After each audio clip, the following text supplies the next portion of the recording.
In today's video, I'm going to show you how you can import Shopify themes from a zip file in just a few steps. So if you find the video helpful, don't forget to subscribe and like it. So firstly, you will need a Shopify account with your plan ready. If you don't have one yet, I will leave a link in the description below with a very special offer that will get you the first 3 months of any subscription just for €1 per month.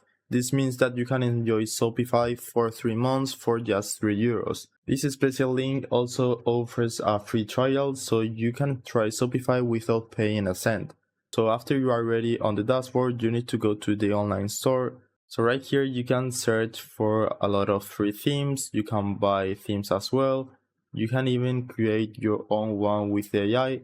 But if you want to import your theme using a zip file, you need to go to import theme, and then you will see the option to upload a zip file. So just click right there and then select the zip file of the theme you have. Then after that, it will automatically apply that theme on your store, and that's the process. So I hope it was helpful and thanks for watching.